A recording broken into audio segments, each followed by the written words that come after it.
I'm driving right now and I have something on my mind, and I just wanted to get it out because I'm always on the go and I never end up making these videos because by the time I'm home, I just want to be lazy and hang out with my own dog. So I'm just going to get this out while I'm driving, but I promise you I'm going to be safe.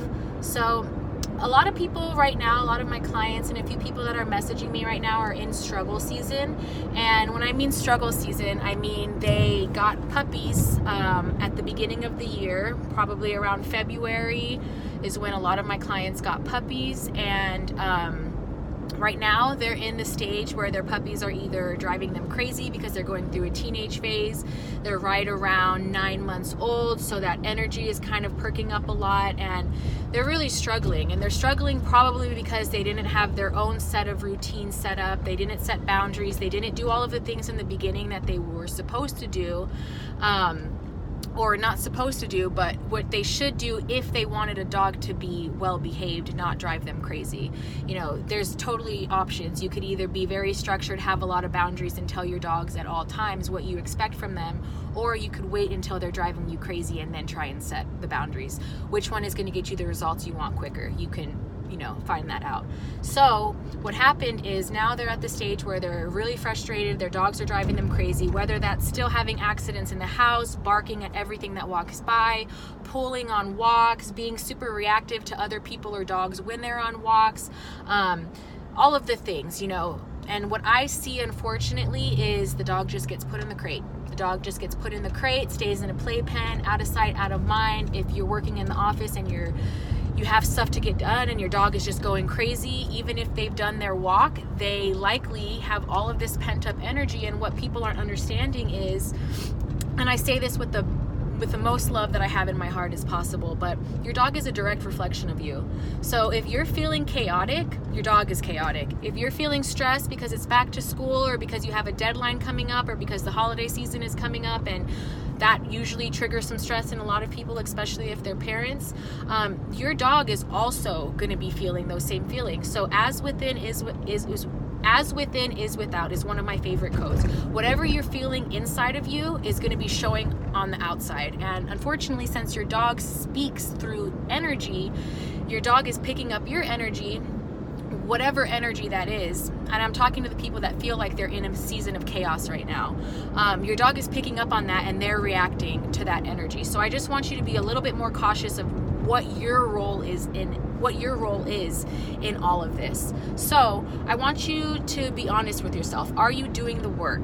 Are you doing the work that's going to make your dog not only physically tired, but mentally tired? Are you doing the work on a daily basis? And are you switching up that work? If you're walking your dog every day around the block or in your neighborhood and it's the same pace, it's the same routine, it's the same everything, of course, after all of these months, your dog is going to be craving something new. They've kind of plateaued their energy level, just like if you were at the gym and you were exercising, doing the same thing over and over again. Several months into it, you're going to have to switch that shit up, right? You're going to have to do something. You're going to have to run, do a different cardio, increase the amount of weight on your weights that you're lifting.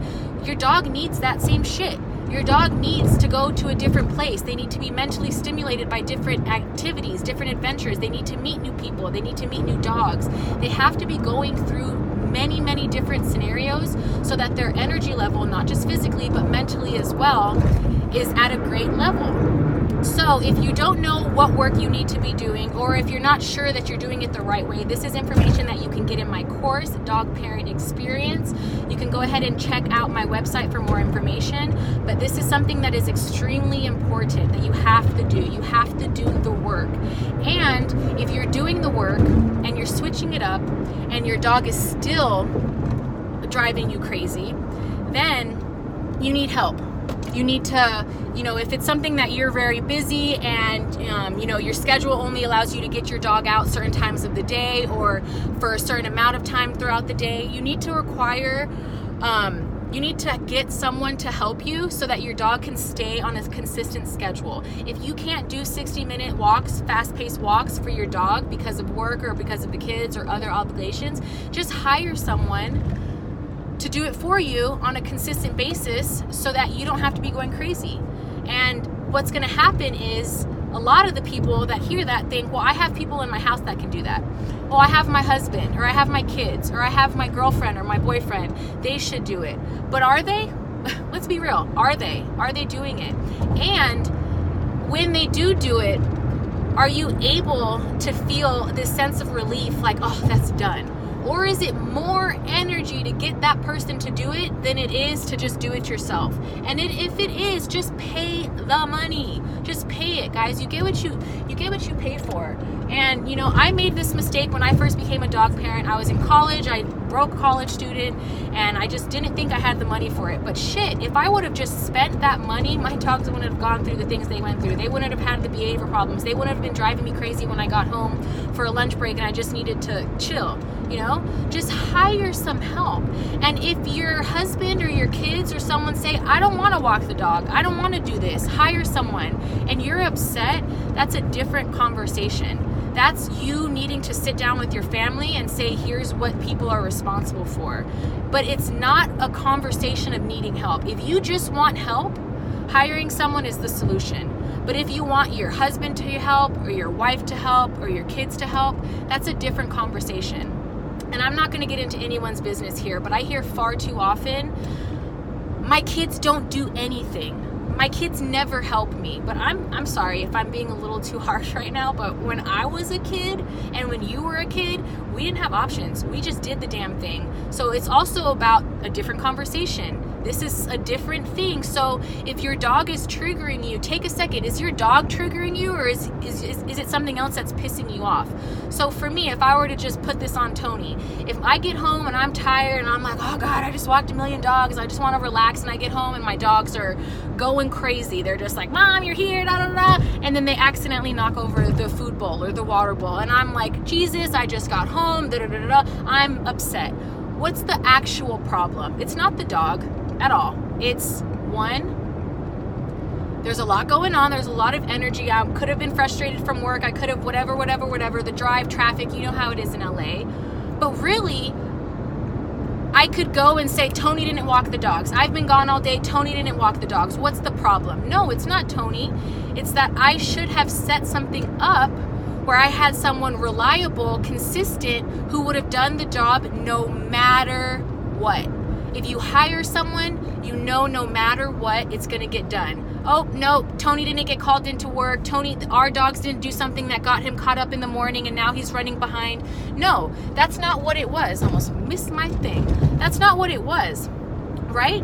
The situation is different. The situation is I have an issue because I'm only the one in the house that's doing all of the work, and I'm feeling resentful now because when the dog is barking or when the dog is doing something, I'm the only one that's gonna do something. So in return, I blame the dog. Oh, it's the dog's problem. Why did I get the dog? Why did I add more responsibility? Why did I do this? Because you knew when you got the dog that it was this much responsibility, but you did not know that your family, your roommate, your boyfriend, your husband, your wife, your sister, whoever it is, wasn't going to be as on board as you are.